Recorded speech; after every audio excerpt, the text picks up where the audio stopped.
Hey friends, just so once again, I'm doing the thing where I make a video because I saw a tweet and I wanted to reply and I felt that the reply would not capture what I'm trying to say. So I saw a funny tweet. It said, a Californian with $500,000 net worth says, I'm a full-time investor. And a Midwesterner with $300 million net worth says, oh, I do a little farming. I got lucky and the weather looks terrible tomorrow, something like that. And the joke there is that there are people who don't have a lot of money who describe themselves as investors, and there are people who have a lot of money and don't describe themselves as investors.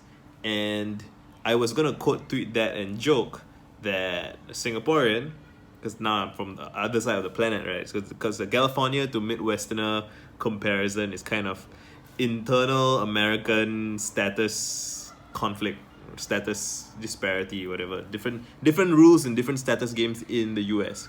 And I was gonna say a Singaporean with about 30k net worth, because I'm not wealthy, I live in public housing. And I was gonna say something like, I'm a Singaporean with 30k net worth, and I say something like, I'm here to herald a golden age, or I'm here to shift the consciousness of the species, or I'm here to build the most ambitious social graph the world has ever seen. And all of those things, I think it's funny, I think it's true, but I know that if I post it on Twitter with just text, I feel like if you don't know me and you don't know how I talk and you don't know how I think and you don't know what I do, by itself, the statement's not that funny and it's not that interesting. I think it's interesting because I am trying to, and you could say this is like a one-upmanship in a way, and yeah, it is, but it's meant to be fun. It's not meant to be an attack.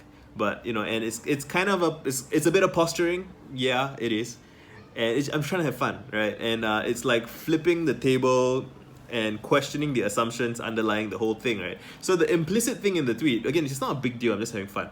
But the implicit thing in the tweet is that talking about yourself, describing yourself as an investor when you don't have that much money is somehow cringe or tacky, and there's something kind of cute and sweet about someone with a lot of money talking like they don't have a lot of money.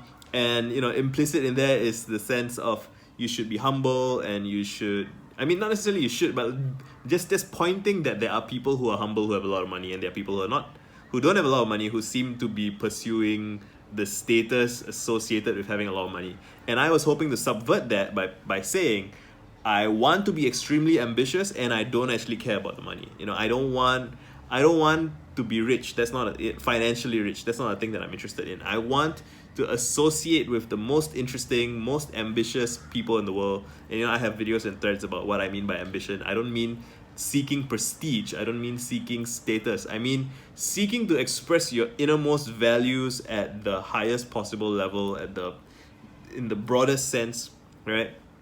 And I do believe that we live in a world right now where people still haven't come around to seeing what we can do with the technology. It's like the electric guitar was invented, and it was 30 years before Jimi Hendrix came along and showed us what you could really do with it. For the first 30 years, people were just treating it as, this is a guitar and it's a bit louder. That's how they thought about it for a very long time, until this guy came and did all this squealing and making strange sounds and getting feedback loops with the speakers. And that is kind of what I feel we can be doing with our social technology that we're not doing, because we lack the imagination, we lack the vision, we lack the ambition. And again, we could be seeking out the most interesting, the coolest people who are working on the most interesting things and the most obscure and niche and whatever strange things, and we could be celebrating them. We could be sharing their work with everybody else, and I'm just trying to use the energy that I have in this moment to freeze it in this frame, in this video or whatever, just to say that we can do more, we can be bigger, we can change everything more than we had ever imagined possible before. I think back to, there's this letter that Marshall McLuhan sent, what's his name? I can't remember his name now. Marshall McLuhan sent a letter to Ezra Pound, that's his name.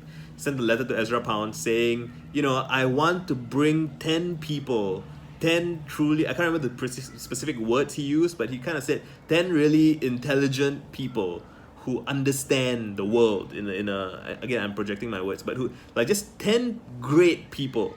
and assemble them together in one city and just have them talk, have them, encourage each other, challenge each other, push each other, build a scene, right?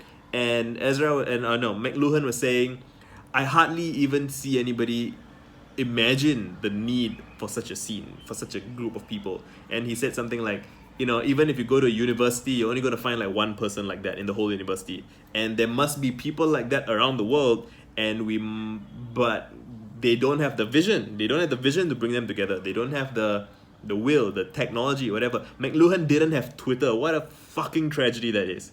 Think about it. It's so sad. We have it. We have the tools that all of the great men and women throughout human history did not have. We can reach out to each other in ways that they could not. And so we owe it to them, right, that we carry on their work, seek out the absolute best people on the planet, connect them with each other, not to make money, but to see what happens and to let their minds play. I want to see that. I'm sure you do too.